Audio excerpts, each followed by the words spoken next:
Be in orbit.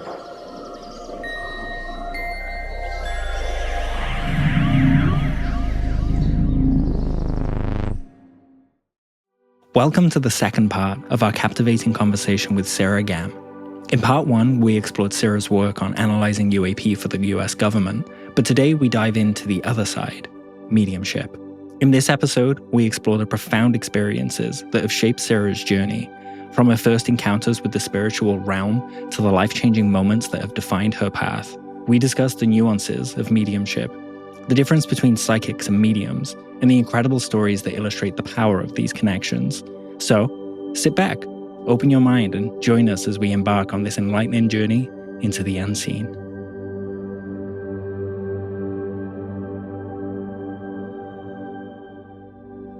So we've touched on UFOs, and along the way we've spoken about mediumship, and that you're a medium.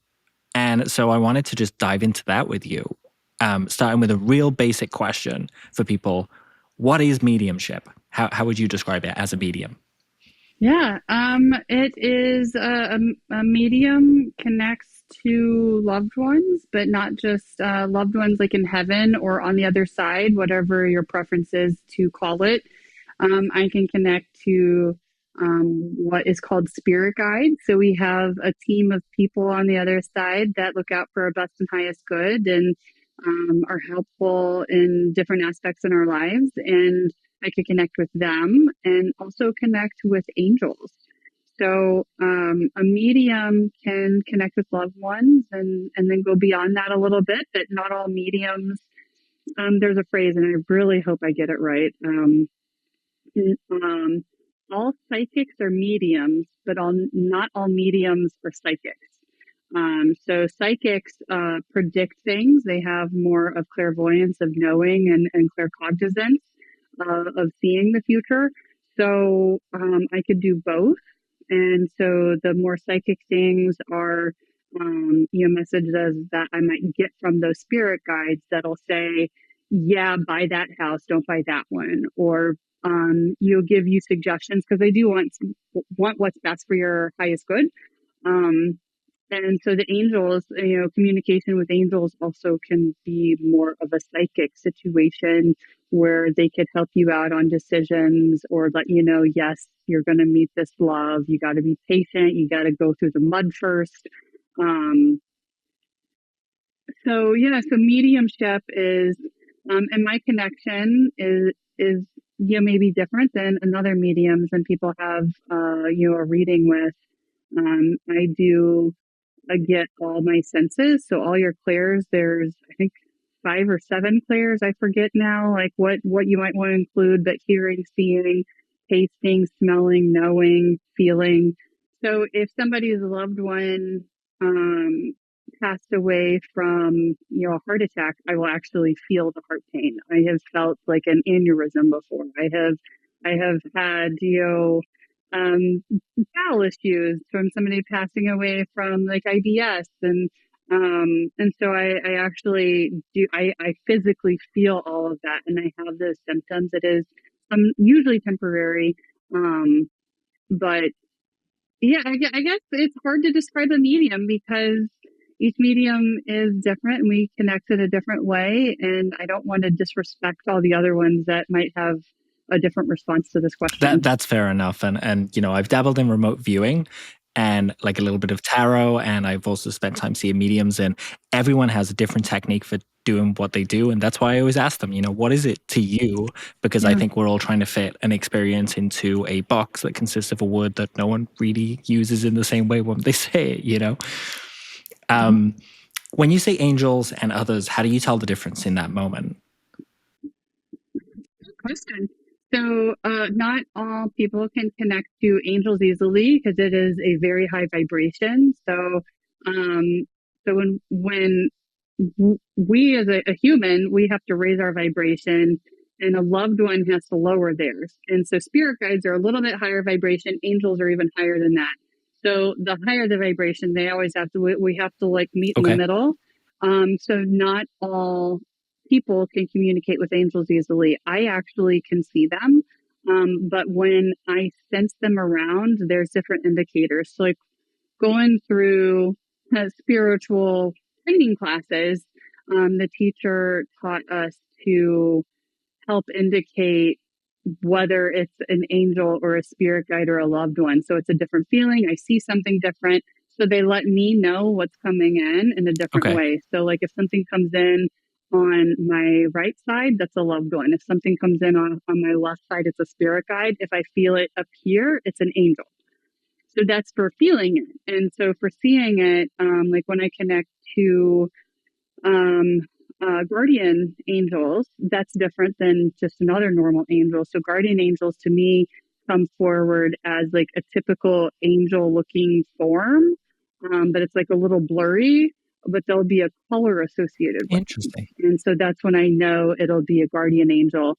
So when you're working with spirit, they give you images and data from what you know. So you have an image dictionary that you actually have to build. Like in our training classes, we had to write down like what the color orange meant to us. So when we would see the color orange, they would know how to communicate with us. That's so interesting. It's a Yeah, puzzle. it's you've I spoke to someone who was talking about decoding whale language, and this doesn't sound any different. You need to find a common ground so that you can communicate. So there's no Yeah, point in yeah, them just assuming that orange means a certain thing to me.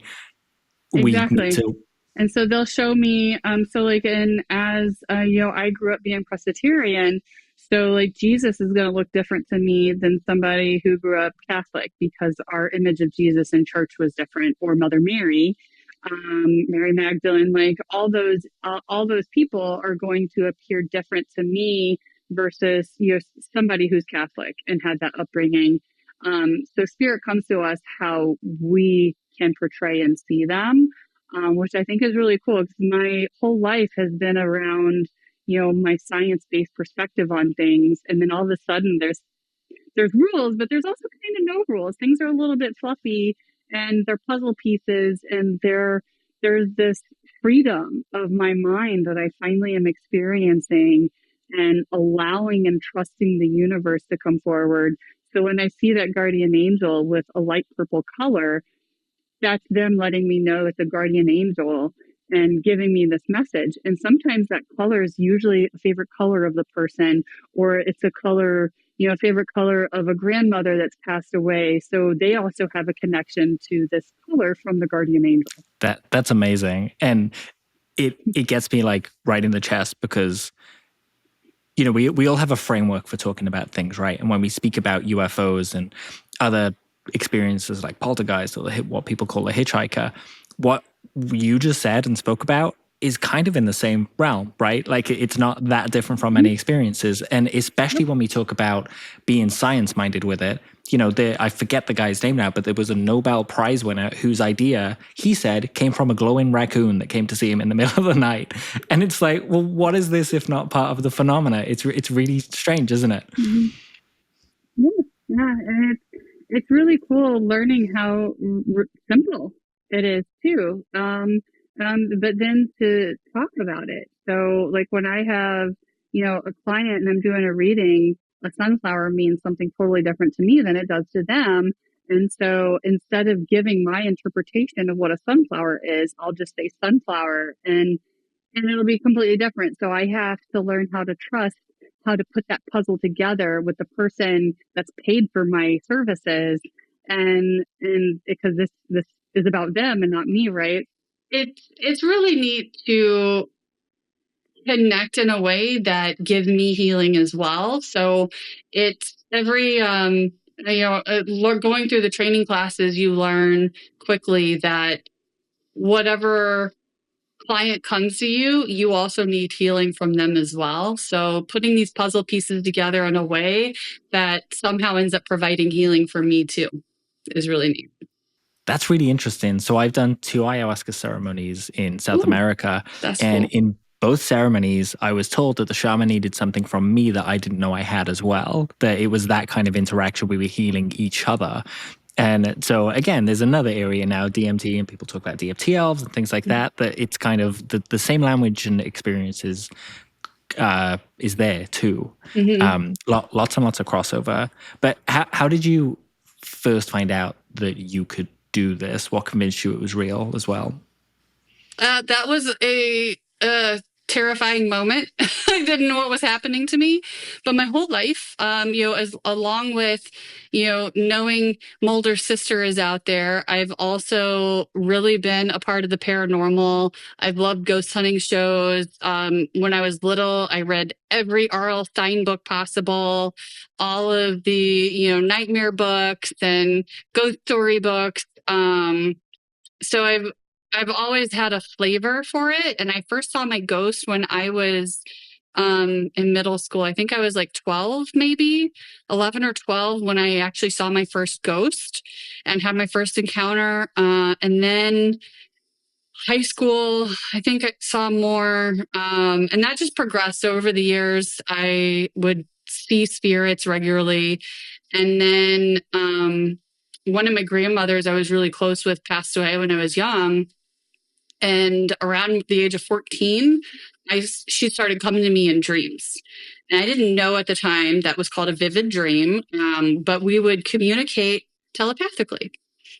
And I didn't realize it then either that we would sit at, a kitchen table and have a full discussion with each other, but neither one of us would move our mouths. And she would, tell me some things of what was coming and give me a little bit of future prediction type stuff. Again, just kind of didn't think anything of it. I had a near-death experience from a sinus surgery in May of 2012.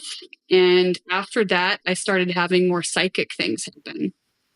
I did have like out of body experience and did the heaven thing, came back, got kicked out, wasn't allowed to stay. But yeah, I had more psychic stuff starting to happen after that. Like I was predicting little things for myself. A crown popped off. That was bizarre because I would feel like a tooth loose in my mouth, and I'm like, all my teeth are fine. Like, what is going on? And then the day that feeling went away, the crown popped off, and the exact feeling I had the days prior was what was happening. Like the tooth was loose in my mouth and I was afraid of swallowing it. And so that started progressing to more and more to where a casual friend ended up, his grandmother came to me in a dream, and we never talked about dead relatives or anything, but I could tell you what she smelled like. She had pearls on. I knew what language she spoke because she wasn't American. And it freaked me the F out.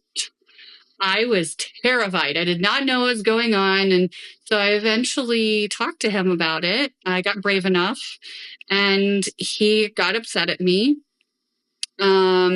Claimed like, cause I work for the government, and he claimed I was researching him. And I'm like, no, dude, first off, that's illegal.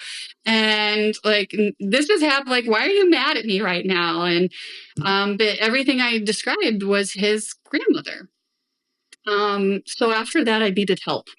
I was really terrified and didn't know how to control it. I was having, those visitors in my dreams. And then I realized when his grandma came to me, those people in my dreams was like the sixth sense, like spirit was coming to me and wanting help. And it was like gruesome, some of the things that were coming forward. And so I made an appointment with a psychic medium. I'm smiling because it's such like a collision of my worlds. I got to brief the director of NSA, who was a 4-star general at the time.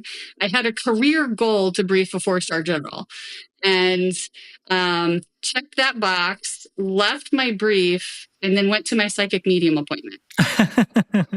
Yeah, that's a fun afternoon. And I, that reading, that hour with her changed my life. She let me know I could do what she's doing, and I could be in her seat one day. And it was just, and my best friend, Jimmy, that I've mentioned a few times. So he was there waiting for me, and the stuff she said about like our friendship, no one would know. It was so heart touching and so healing. And the things that she said were just incredible. They were not just healing for me, but healing for my friends and for my family, for other loved ones that came forward. And so I told her, I was like, I'm in. I'm totally in to learn about this. I definitely need to learn how to protect myself.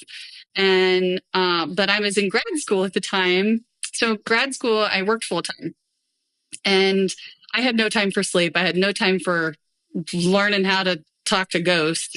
So I had to finish grad school. And actually, a month after I was done with grad school, I started spiritual classes. Wow. Yeah. As someone with an art degree, you know, I didn't get into the industry that I wanted to right out of you know, university. But that's like a 90-degree turn. Like that's such a Yep, got my degree in countering weapons of mass destruction, and a month later started learning how to talk to, you know, grandma in heaven. That's really cool. And it makes me think of people like Pat Buchanan, you know, the old remote viewers who they were all peace and love on earth, but they had this training that, you know, they could put out, you know, by going through army training and things like that. That's amazing. Yeah. You've touched on this a little, but I wanted to ask properly, like, do these things come through at your choosing? Like, that seems really intrusive and scary. Like the Sixth Sense, you know, it would just make me jump. But you're used to it now. Like, how did that change? Yeah, it's like a part of the training in classes, you learn boundaries. So I call it spirit as a whole. So that's like the term I use for like ghosts and loved ones and guides and stuff. So there are boundaries and there are certain things that you do to indicate you're open to them communicating with you. So I call it on the clock and off the clock. And so I'm usually off the clock. But every once in a while they'll break through and something will come forward, or that little intuition feeling you kind of feel in your gut, like around your sternum area. And so then I'm like, oh, okay, they're wanting to show me something. Or like when I'm talking with a friend and the conversation we're having is like red warning signs, like, no, don't do that. So then I'll let my friend know, like, you shouldn't actually do that because I'm getting this warning sign to like go a different way. So now, no, I usually don't get any barrier breaks type thing. But like when I was going through the training classes, they were really intense and very difficult and very testing of everything in your life, because spirit will take you through it because you're going to get through it, but it's not going to be easy. So there would be days I'm working at, you know, doing my nuclear analysis at ODNI and having a rough day dealing with, you know, a congressional tasker, and I have a reading I have to like drive in traffic and get home to that night, and I'll get home 5 minutes before the reading would start. And so I'm rushed but during the day, I'll start getting precursors for a loved one coming through. So that was like one time, I still remember I was in the bathroom stall and I blacked out. Like I knew that it wasn't me. So at this point, I know if it's spirit or if it's my own body or if it's somebody else's emotions I'm feeling. But so I knew I was still in my own body. So it wasn't me and it was spirit and it was something that was for the reading that night. But I was in the bathroom stall, just flushed the toilet, was going to unlock, and everything went black. And I put my hands out immediately because I felt my knees were going to buckle. And when I blinked again, I was back and I said aneurysm out loud. And that night, the loved one that came through passed away from an aneurysm. No way. So that's the stuff that would break through in the barriers, is things that are precursors for that night. Or if I'm doing a house clearing and there's a bad entity that's in the house that doesn't want to go, they'll start doing stuff to me beforehand to get me to prevent from going to the house. So I've had some pretty crazy stuff happen for that too. For the most part, I think my boundaries are pretty good. That's really awesome. And yeah, on the topic of boundaries, you've mentioned protecting yourself as well. So it's clear to me from what you've said that this is like a trainable thing, right? You can learn it if you want to. If you're interested in this, you can go and take classes and Mhm. or explore it in your own way, you know. But how would you protect yourself? You know, I know Yeah. about sage inner space and things like that, but is there anything more I could do? Super good. I love saging. I love Palo Santo. That makes me so happy. I'm a tree hugger and I love nature and trees. So Palo Santo does like brings out different happiness in me and it clears the space. There are many ways that you could protect yourself, but the super simple, basic one that I love is a bubble. So, we have the universe inside of us, and no matter what I'll say religion you believe in, I'm going to use the word God, but if it's Gaia, if it's, whoever that you might believe in, that light is inside of each one of us. And so I imagine this bubble of light that comes from my heart and it encircles me. And it's a different color sometimes. It's not always the same color, but it is a bubble of protection. And I imagine it over like my house and the property, over my pets. You could do it over your car. You could project a bubble on your loved ones as well. So it's super simple because this light comes from within us and we are already divine co-creator beings. So this bubble is our own protection from ourselves. And another one is to ask Archangel Michael for protection. He is God's protector. He's protector of many people, first responders. And so I think one of my brothers is a cop and he calls it Saint Michael. So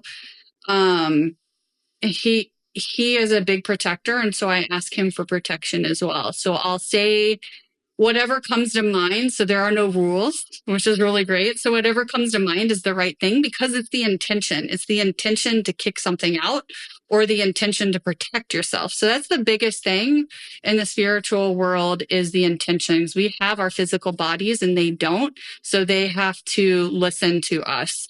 So, like something I'll say is, Archangel Michael, please protect me while I'm making something up in court. So like, please protect me while I'm going through this court case and don't let any harm come to me, protect my energy, let only love and light come through and let none of the other negative energy from anybody else I might encounter today come in. You could do that for, sleeping at night. So asking Archangel Michael for protection while you're sleeping. Let nothing harm you while I'm sleeping. I don't want anything but love and light to reside here. Everything else is not welcome. And there goes the bad things that come in, or not the bad things, but maybe the ghosts that are looking to cross over. The things that would come to me while I would be sleeping at night, those no longer happen. Your answers are so interesting, Sarah. They are building on people that I've spoken to that you've never met, talking about intention. When it comes to summoning UFOs, summoning anything in your life, it's about manifesting intention, right? And kind of holding that. But also, bubble work really hits home for me because when I was a kid, when I was like 3, 4, 5, and I would get scared because I just watched an episode of the X-Files, even though I wasn't allowed to because I was too young and I got terrified and I did it anyway. I would imagine a bubble of light around myself that would protect me. And that would extend also, if I was worried about anyone in my life, I would extend it to them as well. And I would always picture it kind of reaching through the earth and, just being a natural property of things. So that's really interesting that you've said that. And you could bring the light from earth. So that's the earth star chakra that you bring in. So some of the meditations I lead, I will start with bringing in that earth star chakra. So it not only grounds you, but it protects you. That is amazing. We'll get into it when we meet for coffee, no doubt. Yes. But there's a whole journey of mine where a medium also said to me, you should be doing this. And that's kind of a personal journey for me. So I'll be picking your brain about that for advice because it sounds like you've gone through the same thing. So yes, help, please. Do you find the more you dive into stuff like this, be it UFOs, spirit, whatever, the more it kind of finds you? Oh, absolutely. Yes. For sure. Kind of like when you look into the abyss stares back, right? Yeah. Something my spiritual teacher, her name's Celeste, something Celeste always said to us, the clients or the people that come to you for help will resonate with you somehow. They were drawn to you for a reason.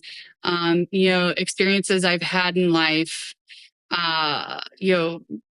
being in a toxic, abusive relationship type situation, or, just various things of, a career, whatever.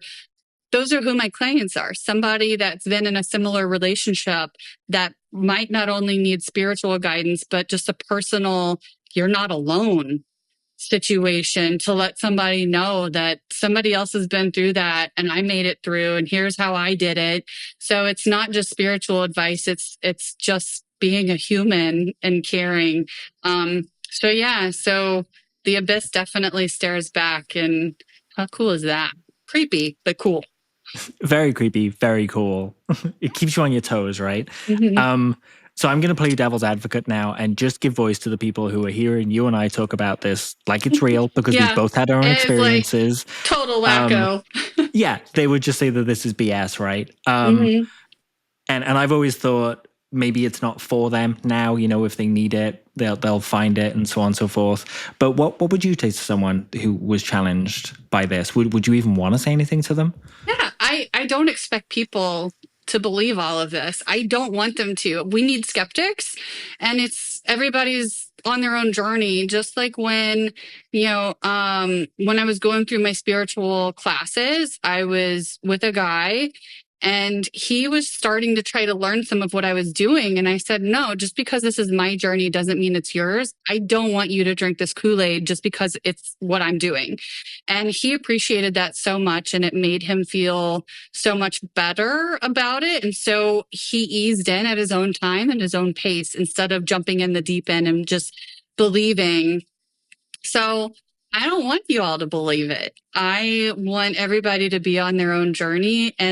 But if there's one person out there that this resonated with, to know that they're not alone, this is for you. I love that. I'm going to take a little detour now because we touched on Egypt already with your awesome orb sighting there. Yeah. But do you think that ancient civilizations have anything to teach us about the phenomena or our world or how we are with each other? For sure. Absolutely. One thing that was very common after visiting every temple, every site, every pyramid, something I said every single time was, we know nothing. We know nothing about our own, human history. We know nothing about Earth history. There were hieroglyphs, plain as day, of giants levitating blocks and building the pyramids and building the temples. There were hieroglyphs of lizard people, fish people, ape people, Sekhmet, cat person. How did we lose all of that? I know on Earth we've had a handful of reboots. I forget now, 4 something, 5. We've had a few reboots. Reboot meaning like the meteorite destroying the dinosaurs, killing off everything. So we've had a handful of reboots. If we tap into figure out other civilizations and their knowledge, and even, the Incas and so many other places on Earth that are also located at very energetic spots as well. Like so many places in Egypt that we visited, you could feel the energy, I call it the muggles. So the people that aren't, spiritually sensitive, even the muggles in the group would be like, wow, this place feels amazing. Like my heart feels healed. And it would end up being a healing center. So most pyramids and temples were healing places. And how'd we forget all that? I also use muggles to describe people that are outside of the UFO and spirit community. Anyone that's not into this, I'm like, you're a muggle. It's fine. Don't worry about it. Can't use shorthand with you. I love that. So we have some big questions for you now. So if you could influence the world, if you could change one thing overnight, what would you change?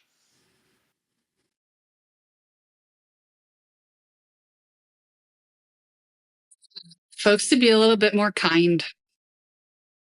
I would hope I would hope for kindness to start prevailing a little bit more. I like that. Simple.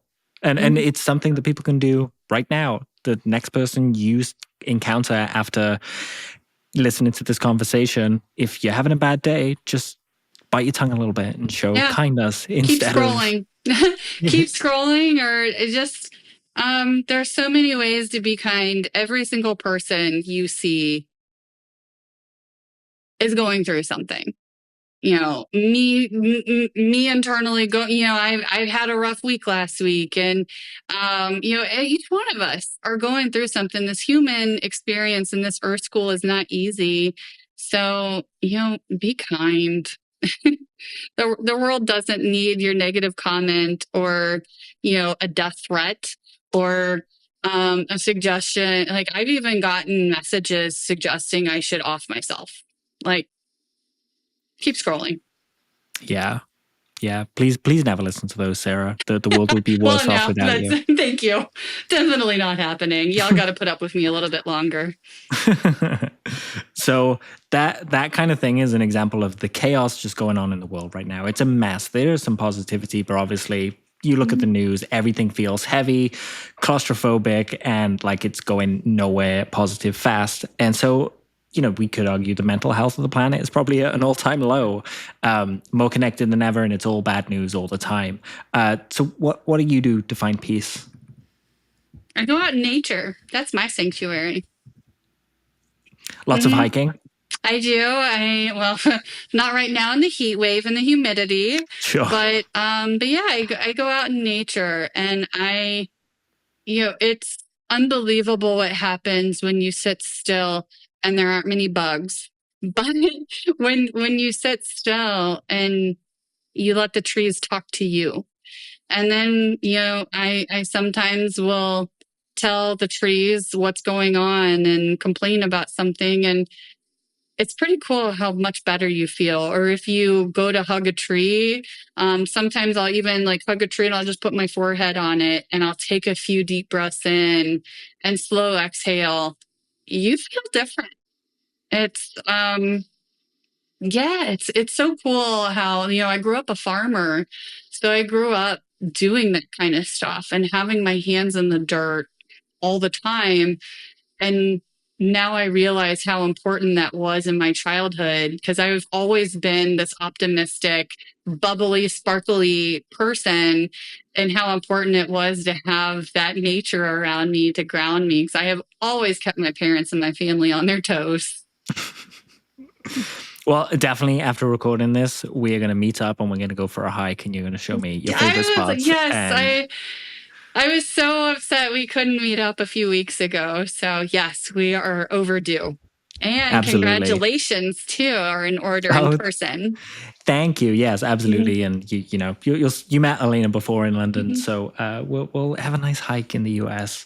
And you can show us your favorite trees. And I can attest to that as well, by the way. You know, as I was traveling through Mexico and South America and North America, always putting my feet in the sand, putting my feet in the dirt, putting my feet on the rocks, putting my feet in the snow in Vermont, like all of it just made me feel so much better and so much more connected. And I don't know truly if there's definitely anything spiritual to it, but it makes me feel better. And so I take the time to do it, right? Well, you could think of it from the scientific perspective then, instead of a spiritual, that connecting is actually grounding. So there's the studies that have been done connecting the gadget, I can't think of it, like an ohm meter type thing. That's I think that's the wrong word, but in my mind, which I can't project telepathically to you apparently, but it connects like nature and you. So once like a human would step off of their, you know, rubber soled shoes onto the ground, the meter, you know, goes to zero because you're grounding. So it's actually scientifically proven that connecting to the ground with your bare feet is truly helpful. Oh, that's really interesting. So it's like the resistance between you and the ground kind of is overcome, and it flows. Whatever it is, it flows. Interesting. And even when we were in the King's Chamber in the Great Pyramid of Giza on the Giza Plateau, So we actually took off our socks and shoes and were in there barefoot as well on the red granite. That was so super cool. That sounds amazing. Hopefully one day I have the pleasure of Egypt. It is ahead of me, though. Bring snacks. The food wasn't the best. Also, I guess there aren't any like confectionery stands inside the pyramid, so if I get a little hungry in there, I should have a snack. I am food driven, so I'm glad I had a backpack of snacks with me all the time. And if you got lost inside the pyramid, you're the one that can lay out the M&Ms to find your way back. Oh, totally. Out again, right? So yeah. Well, always makes sense. This loud, the hiccups and everything. I ain't getting lost anywhere. Okay. Well, very last question. Thank you so much for giving me so much of your time, Sarah. It's been amazing. And I'll have you back anytime. Can't wait to go for a walk with you. And thank you for just being a friend. Thank you. We really appreciate it. So it was so wonderful meeting you and Elena as well, by the way. I just want to say that. Like it was a highlight of the trip that day. Everybody getting together and meeting all the other folks as well. Yeah, it's such a diverse background to everyone as well. You know, like we always find in this community, right? Just people come from everywhere. There's not just a typical UFO buff, you know, all sorts. No dry shites were there that day. Okay, so this one is about coming together, and it's kind of inspired by the idea you touched on that, the spiritual and the nuts and bolts, everything kind of coming together. It makes us reflect. It makes us, as we go down the path through mediumship or looking at UFOs, or even philosophy, we start looking in a mirror and thinking about, well, what does this mean for me? Who am I? Why am I here? And the more I look up to the night sky and look at the stars out there and see all these exoplanets we're finding whilst we're talking about UFOs, I'm always thinking, who are we going to be when they land? Like, what foot are we going to put forward? And so it kind of distills down to this one question that I wanted to ask you. And feel free to take it in whichever way that you want. But what do you think it means to be human? Finite. I think it means we're here to learn and to grow. But it is finite. Our souls are eternal, and this skin suit is not. I think it's beautiful and it's hard to be human. I think it's being grateful to wake up breathing, because I have, my near-death experience. I stopped breathing, then my heart stopped, and a lot of problems ensued after that. So some days I'm grateful to wake up and to have air going into my lungs. I think it's human to have. It's beautiful to be human, to have such different perspectives, because everybody else is on their own journey. Being a human means so many different things, but it's finite. That was a beautiful answer, Sarah. Thank you so much for giving me your time and for answering all of these thousands of questions I had for you. And in case anybody wants it, we're going to make sure we include the link in the description for that beautiful cat poster behind Sarah there, the cat puzzle, so you can make it. But Sarah does say that the fur on the UFO and the cat is similar in shade, so you might have some trouble. Yeah. Fur or ship was a very common question with my coworkers when we were assembling it. Next time I see something strange in the night sky, that's the question I'm going to ask out loud. Fur or ship? That's fantastic. And thank you so much. This has been wonderful. I am so glad our paths crossed, and can't wait to go on a hike with you one day, Annalena. Very soon, no doubt. As we conclude part 2 of our conversation with Sarah Gamm, we hope you've gained a deeper understanding of the unseen forces that surround us, be it governmental or spiritual. Whether it's the guidance from spirit guides or the comforting presence of what some call angels, Sarah's journey reminds us of the potential for deeper connections beyond the physical world. Let's carry forward the idea that there is more to our existence than meets the eye, and consider the possibilities that exist beyond the reality that we already know. Let's embrace the extraordinary. Thank you for listening. If you enjoyed this episode, please leave a review on Spotify or on your chosen platform. If you could like, share, or subscribe, that would be very much appreciated. It helps us find our tribe. If you'd like to support the show and get access to a 1-hour live chat each month and early ad-free access, you can find us at Patreon. Just follow the link in the show notes or at our website, tobehumanshow.com. And feel free to reach out via the contact page or email at hello@tobehumanshow.com. You can also find us on Blue Sky, Threads, Instagram, or X at tobehumanshow. As always, remember to be curious. The universe is bigger than we know. What It Means to Be Human is a double-barrel production. This week's episode was produced by Roz Mugford and Dan Zetterstrom. Sound post-production by Parker Mosley with technical support from Dale Mugford. Our theme music is by Thunderbird.